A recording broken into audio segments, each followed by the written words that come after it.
La paz mundial, ese sueño que siempre ha tenido la humanidad y que se acabó cuando un hombre y una mujer comieron en aquel huerto en el Edén. La paz mundial, amados hermanos, es como estar viendo un perro correr tras la cola. Da vueltas, da vueltas, da vueltas, pero nunca llega a alcanzarla.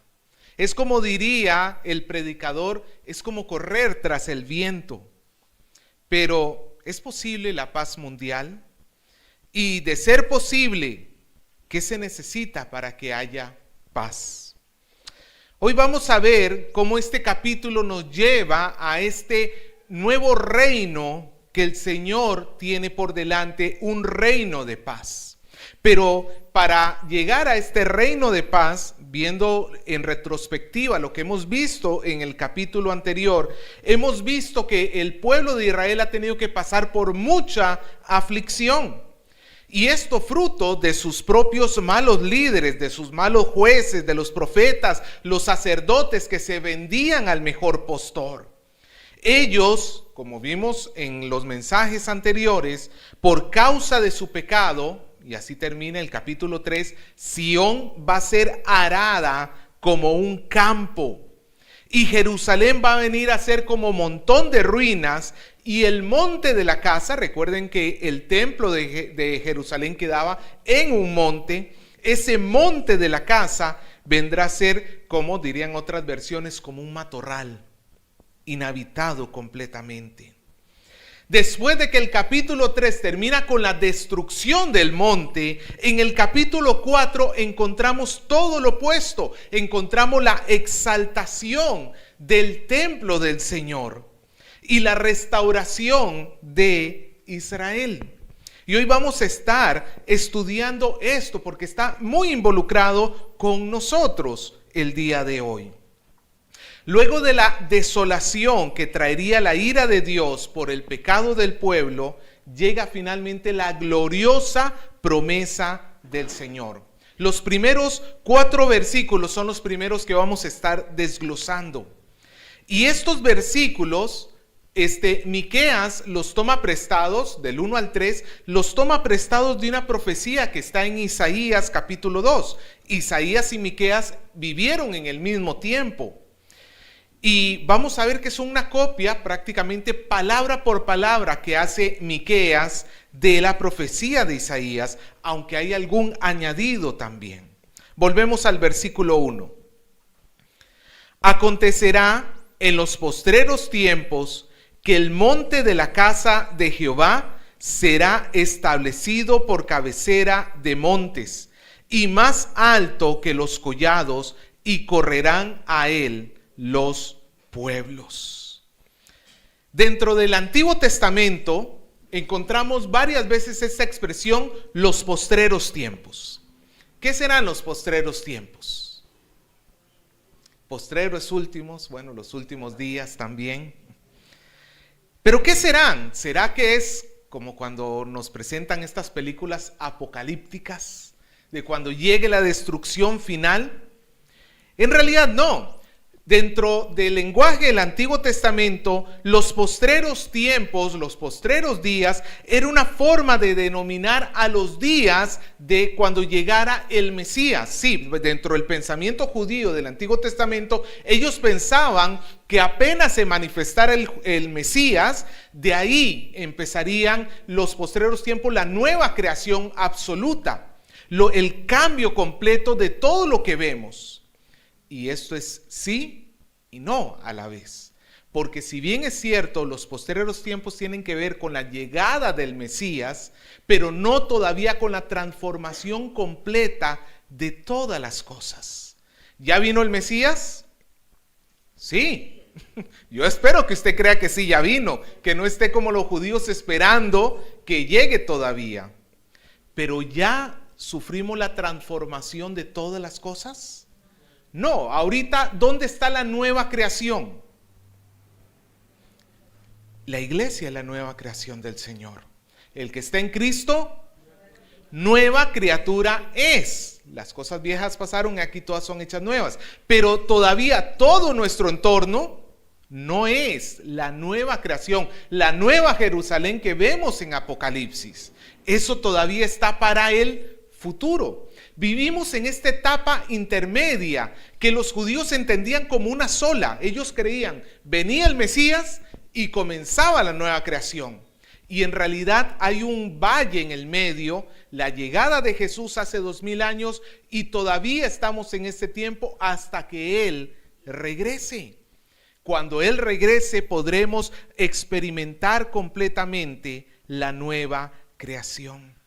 Pero esta palabra, los postreros tiempos, iniciaron cuando el Mesías, nuestro Señor Jesucristo, vino a este mundo y se van a mantener hasta que Él regrese.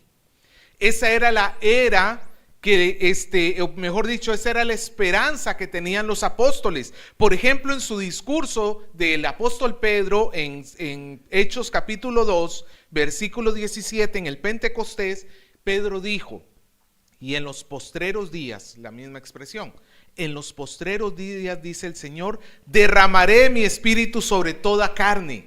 ¿A qué se estaba refiriendo el apóstol Pedro mencionando a Joel? ¿Cuál era el derramamiento del espíritu que se estaba esperando? Lo que sucedió en el Pentecostés, la llegada del Espíritu Santo, el derramamiento del Espíritu Santo. Y eso no lo dice Pedro como un hecho para el futuro, sino en su contexto está hablando de lo que sucedió ese día, donde en el aposento alto el Espíritu Santo fue derramado y ellos comenzaron a testificar de Cristo en otras lenguas, de tal manera que los que estaban allí, que eran de otros lugares del mundo, podían entender el mensaje de Dios en su propia lengua. Y Pedro dice que ya esos son los postreros días. Ya vivimos actualmente en los postreros días. Lo que Miqueas ve hacia el futuro, nosotros ya lo estamos viviendo. Es el día en que Dios enviaría a su ungido para rescatar a su pueblo. Dentro de su pensamiento de Miqueas, la salida de Babilonia y la llegada del Mesías iba a ser un solo suceso. ¿Cómo iba a salir el pueblo de Babilonia? Dentro del pensamiento, con la manifestación del Mesías. Pero a la luz de los acontecimientos sabemos que estos sucesos fueron diferentes. Primero salió Israel de Babilonia y después vino el Mesías, aunque ciertamente las dos cosas sucedieron tal como Miqueas lo había predicho. Ahora, volvamos al versículo 1. ¿Qué va a suceder en los postreros tiempos? El versículo 1 nos dice, el monte de la casa de Jehová será establecido por cabecera de montes y más alto que los collados. Cuando Miqueas está hablando del monte de la casa de Jehová, está hablando del templo de Salomón que estaba en pie en su tiempo. El templo de Salomón fue erigido sobre el monte Moriah, que sería el mismo monte donde Dios le pidió a Abraham que sacrificara a su hijo Isaac. El pecado, como lo hemos visto en el capítulo 3 al final, había convertido, o mejor dicho, Miqueas estaba profetizando que el pecado convertiría ese monte en un matorral. Pero a la llegada del Mesías, todo va a cambiar. Ahora será la cabecera de los montes. Esta expresión, cabecera, el más alto de los montes, no significa que el monte Moriah fuera a crecer. Los montes ya no crecen, hermano. Los montes más, no me meto en cosas de geología ahorita. Pero la cuestión es que no iba a crecer. No es que se va a hacer el monte más alto de la tierra. ¿Cuál es el monte más alto? Ahí hay una pregunta con trampa. Depende de el Everest o el Chimborazo, no es cierto, en el Ecuador, depende de lo que consideremos lo más alto. Ya eso también es tema para otra conversación. No significa que iba a ser más alto que el monte Everest, ni siquiera más alto que el monte de la nación de Israel. El monte más alto de Israel era el monte Hermón, con 2.800 metros. Sino que esta expresión significa que se va a convertir en el monte principal, en el más importante. Dios había establecido sobre Israel un privilegio único. Ellos serían el pueblo de Dios y el templo sería el lugar donde el hombre y Dios se encontrarían. Por ejemplo, Salomón, cuando dedica el templo, dice en 2 de Crónicas 6, el extranjero que no perteneciere a tu pueblo Israel, pero que viene de una tierra lejana por causa de tu gran nombre, tu poderosa mano y tu brazo extendido, cuando ese extranjero venga y ore en este templo, tú escucha desde el cielo, desde el lugar donde vives, y concédele lo que pida. Así todos los pueblos de la tierra llegarán a conocerte y a temerte, lo mismo que tu pueblo Israel, y sabrán que este templo que he construido lleva tu nombre. Pero, amado hermano, Israel había fracasado en ser el pueblo del pacto. La gloria del Señor abandonaría el templo para que sea destruido en manos de los babilonios. Pero acá no acaba la historia del templo. El Señor promete que su templo se va a volver a levantar, y esta vez con una mayor gloria que la gloria anterior. El templo se va a volver el centro de la tierra, el ombligo del mundo, si quieres decirlo así. El templo va a ser la cabecera de todos los templos, de todos los montes. Este monte se va a volver el más alto de todos. Y va a suceder cuando llegue en los postreros tiempos, en la era del Mesías. Su ingreso va a marcar la manifestación gloriosa del templo de Dios. Esta manifestación va a ser sin igual. Ahora todos los pueblos van a venir a adorarle y a conocer al Señor. Mira conmigo el versículo 2, cómo se manifiesta gloriosamente este nuevo templo. Dice, vendrán muchas naciones y dirán, venid y subamos al monte de Jehová, a la casa del Dios de Jacob, y nos enseñará en sus caminos y andaremos en sus veredas, porque de Sión saldrá la ley y de Jerusalén la palabra de Jehová. Imagínate esta escena, amado hermano. Los pueblos de la tierra de pronto tienen un deseo en su corazón. ¿Cuál es ese deseo? Vamos a conocer al Dios de Jacob. Así que dejan sus quehaceres y todos los pueblos de la tierra se están dirigiendo hacia Jerusalén, al templo, para poder escuchar las palabras del Señor, para poder aprender a vivir conforme a la palabra del Señor. El templo de Salomón atrajo a los pueblos, pero para destruir la ciudad. Los babilonios entraron y saquearon todo. Pero el nuevo templo va a traer a los pueblos para que puedan conocer y seguir al Señor. Mira esto, la presencia del Mesías va a ser suficiente no solamente para transformar el corazón de Israel, sino también para transformar el corazón de las naciones. En la época del Mesías, la puerta del templo va a estar abierta, no solamente para judíos, sino también para los gentiles, para todas las naciones. Ellos en otra época vivían de espaldas a Dios, vivían como enemigos de Dios.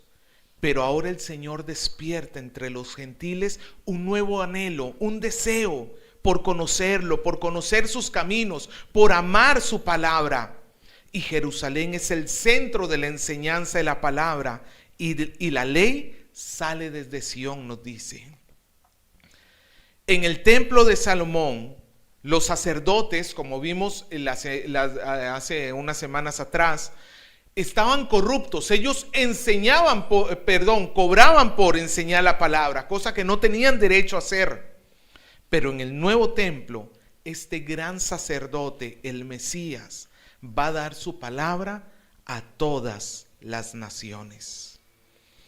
Y las naciones le van a seguir y se van a someter al reinado del Señor. Mira el versículo 3 conmigo. Y él, el Mesías, juzgará entre muchos pueblos y corregirá a naciones poderosas hasta muy lejos, y martillarán sus espadas para asadones y sus lanzas para hoces. No alzará espada nación contra nación, ni se ensayarán más para la guerra. No importa el poderío que va a tener la nación, esa nación, la más poderosa del mundo, se va a terminar sometiendo al señorío de nuestro Dios. Se va a terminar sometiendo al señorío del Mesías. Esto refiere a que se somete a su autoridad, a su juicio. A tal punto es su sometimiento que van a hacer todo lo contrario que se ha hecho el resto de la historia. En lugar de crear armas, van a, con las armas, crear herramientas para el día a día.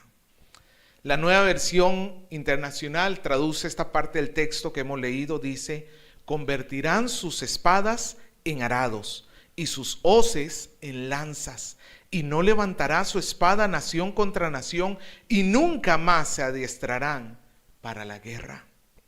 Amado hermano, lo normal es que los pueblos fabriquen armas. Eso es lo normal. Es más, cuando un pueblo no tiene armas, ¿sabe lo que hace? Bueno, aparte de comprar, digamos que no tenga el dinero. ¿Qué es lo que hace? Lo que tenga a mano lo va a convertir en un arma. Por ejemplo, en la década de 1930, en El Salvador, se libró una batalla entre los campesinos y los dueños de las tierras, los terratenientes, gracias. Estos se levantaron en armas contra los terratenientes por las injusticias sociales y económicas. Pero como no tenían armas, ¿saben lo que utilizaron como armas? Sus machetes, sus hondas, sus palos, sus lanzas. Lo normal es tomar instrumentos y crear armas usando esos instrumentos. Pero aquí tenemos un cambio completo. Las armas ya no las necesitan porque no hay guerra. Las armas dejan de tener su uso original y ahora ¿en qué las utilizan? Para instrumentos, como herramientas de campo. Esto es una reversión completa al asesinato de Abel en manos de Caín, donde se utilizó la primera arma, una piedra, para golpear a su hermano. Acá tenemos las armas siendo regresadas a ser instrumentos. Es la paz mundial que tanto ha anhelado el hombre. Pero para que llegue, ¿quién tuvo que llegar primero? El Mesías. Tuvo que llegar primero. Hasta acá, la profecía de Miqueas es exactamente igual a la de Isaías 2. Palabra por palabra, casi que igual.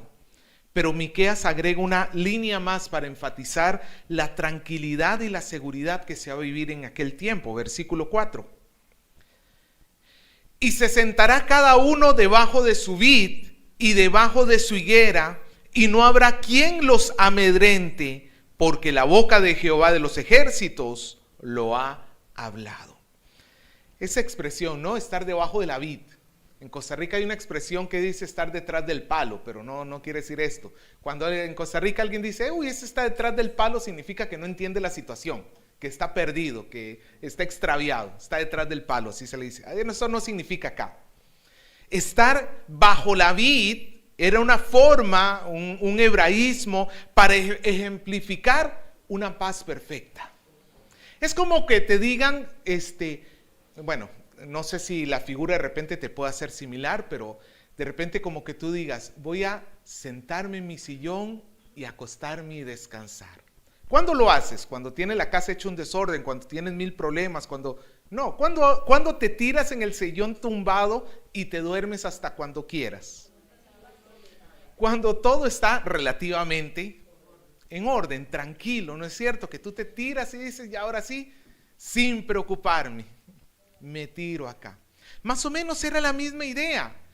Recostarse bajo la vid era una forma de decir, no hay problemas. Todo está tranquilo. Es la paz perfecta. Por ejemplo, un ejemplo de esto, de acostarse bajo la vid, está en Primera de Reyes, capítulo 4, versículo 25. Se está haciendo un recuento del gobierno del rey Salomón. Y escucha lo que dice este versículo en la NBI. Dice, durante el reinado de Salomón, todos los habitantes de Judá y de Israel, desde Dan hasta Beerseba, vivieron seguros, sentados debajo de su propia vid y de su propia higuera. ¿Qué es lo que significaba? Que durante el tiempo de Salomón no hubo guerras. No hubo la aflicción que hubo en los tiempos de David, ¿se acuerda? David sí fue un hombre de guerra. Él tuvo que pelear, hubo mucha convulsión. Pero cuando llegó el tiempo de Salomón, todos podían vivir debajo de su higuera. ¿No te gustaría vivir debajo de la higuera? No, porque me pican las hormigas. No estoy diciendo en ese sentido. Estoy hablando de la perfecta paz que el Señor nos tiene en el futuro. ¿Por qué las naciones pueden vivir seguras y tranquilas? Porque no hay nada que pueda poner en peligro esa seguridad. Porque es Dios quien ha dado su paz. El Señor es nuestra paz, diría en el capítulo 5, versículo 5. Él es nuestra paz. Como el Mesías llegó, el resultado es que nosotros tenemos paz. Por tanto, podemos vivir tranquilos.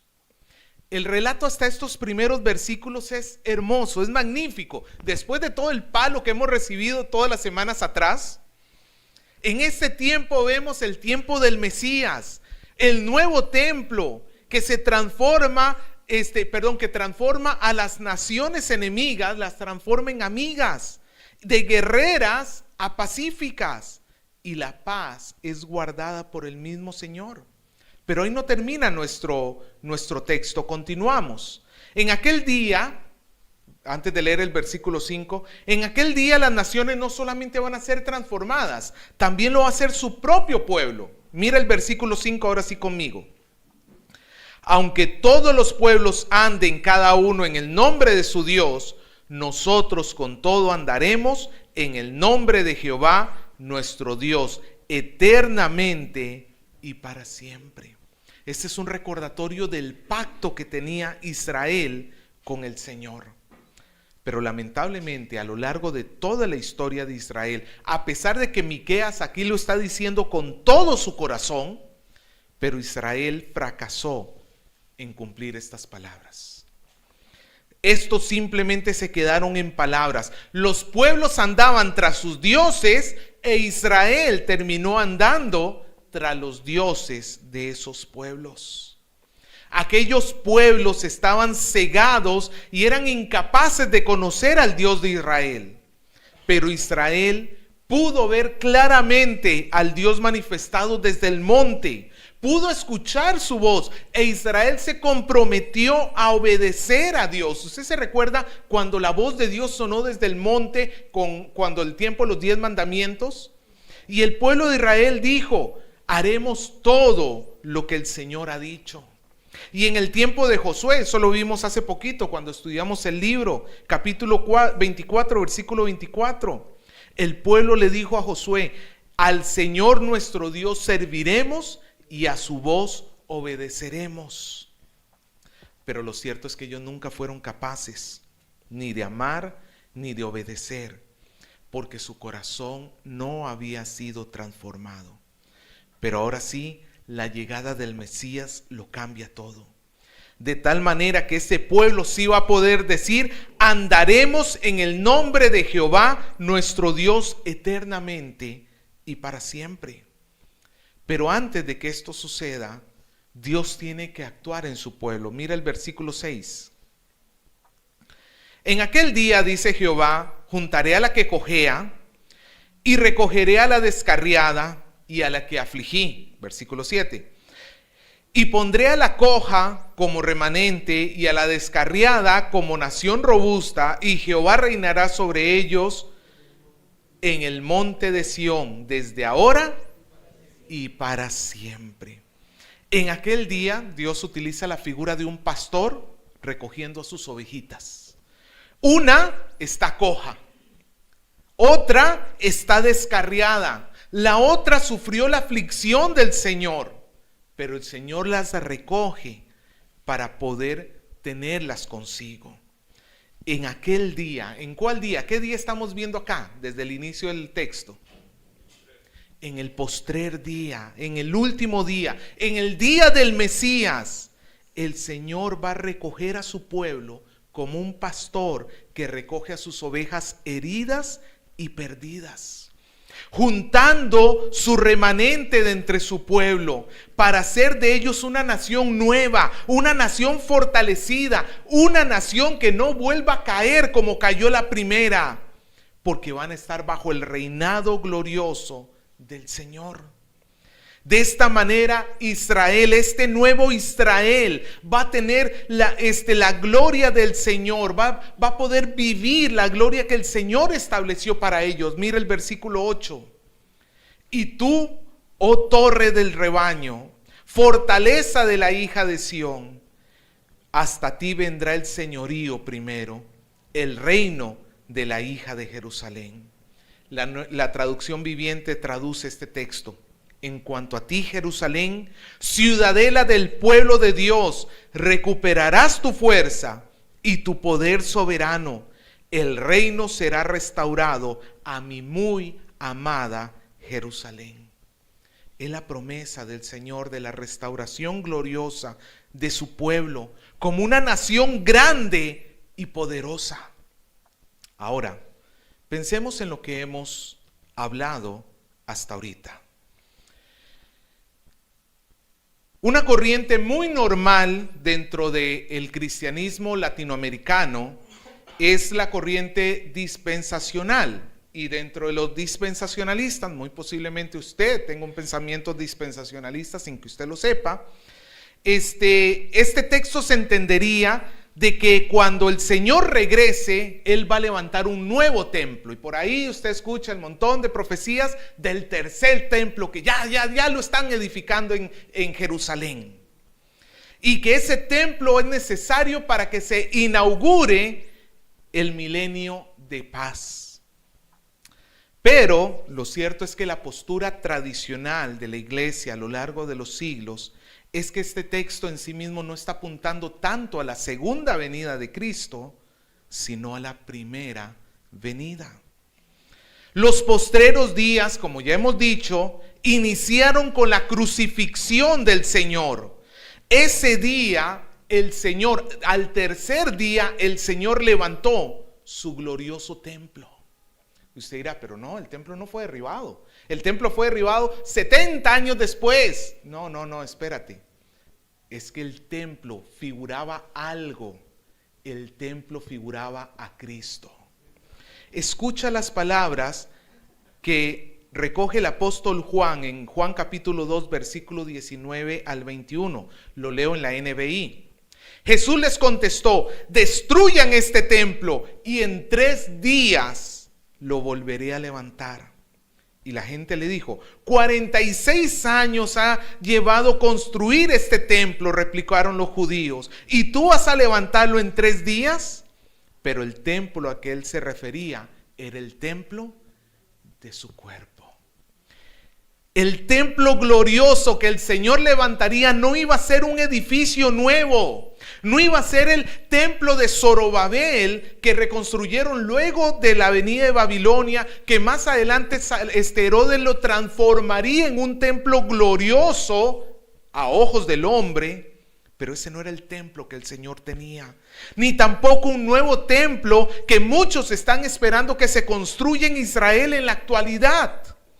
El templo que el Señor ha levantado como cabeza de todos los montes, el templo que el Señor ha levantado sobre todas las cosas, es el templo de nuestro Señor Jesucristo, es su resurrección gloriosa al tercer día después de su cruz. Es hacia allí apuntaba el templo. Esta restauración es la que marca la entrada a todas las naciones, para que puedan venir a buscar la presencia de Dios. En el Antiguo Testamento, ¿quién es el único pueblo de todas las naciones que tiene luz? Israel. Todas las demás naciones están cegadas. Pero cuando llega el Señor Jesucristo, muere en la cruz y resucita, Él abre el templo, abre la salvación para que no solamente Israel tenga luz, sino que la luz pueda llegar a todas las naciones de la tierra. Esto no significa que la salvación es universal, que todo ser humano va a ser salvo sí o sí, pero significa que la salvación está abierta para nosotros, los gentiles, que ahora podemos disfrutar de ella.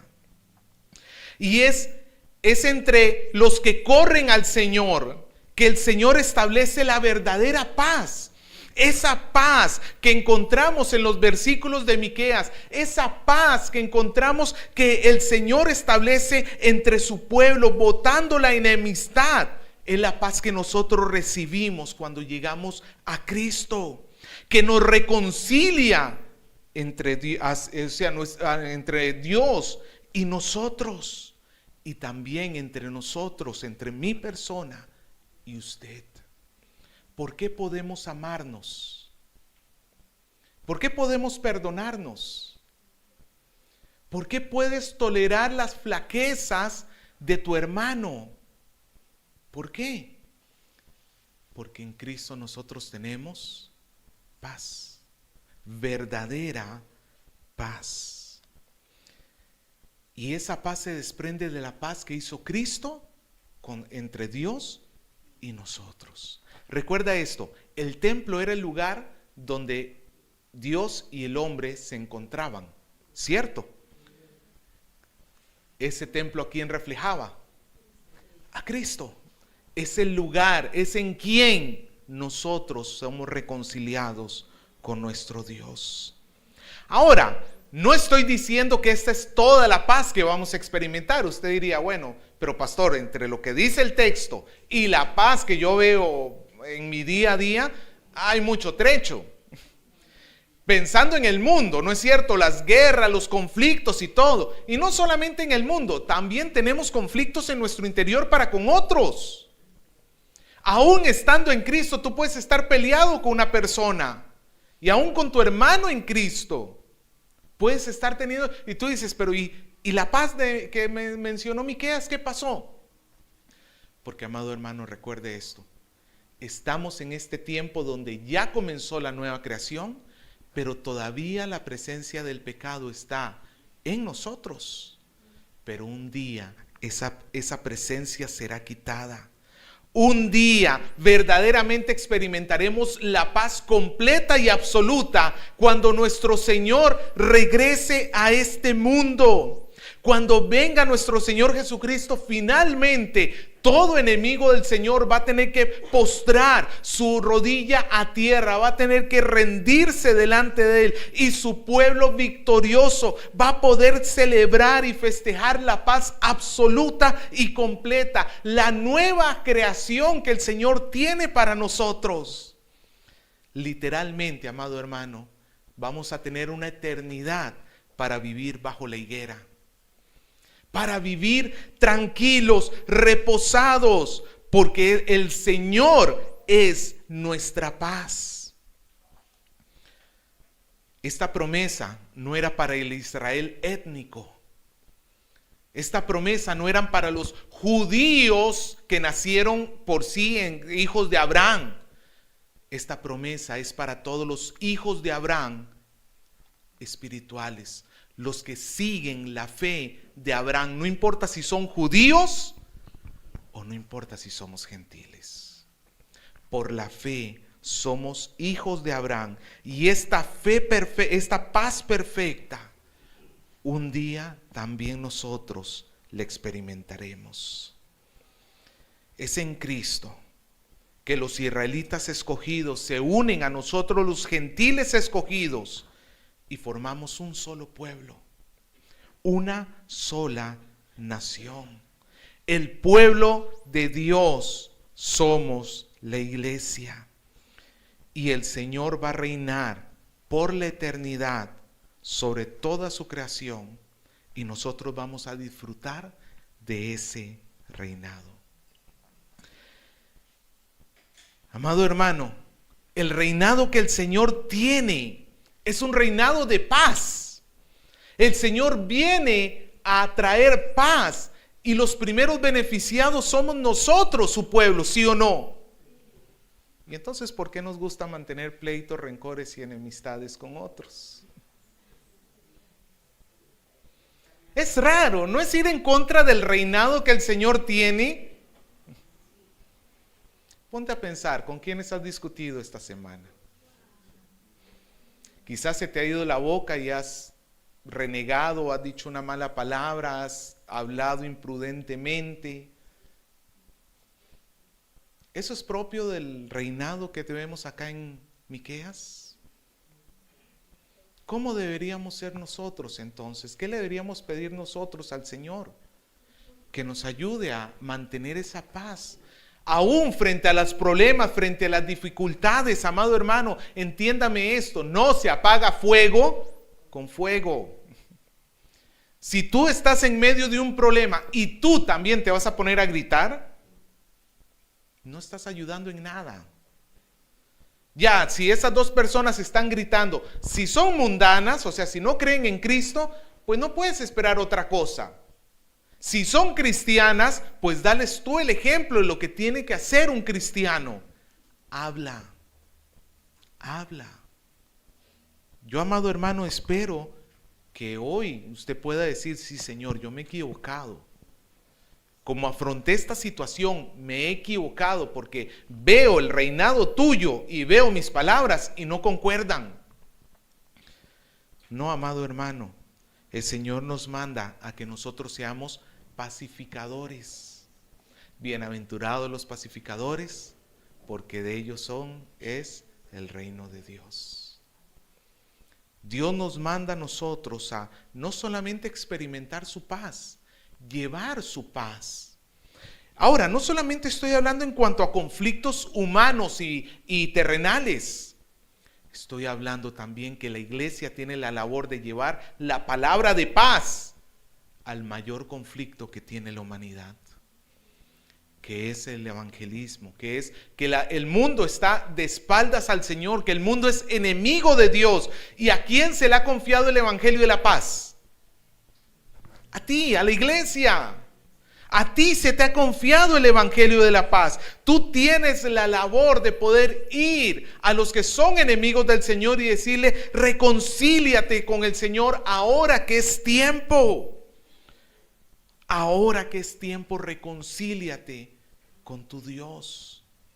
Amado hermano, es a nosotros como iglesia que se nos ha confiado.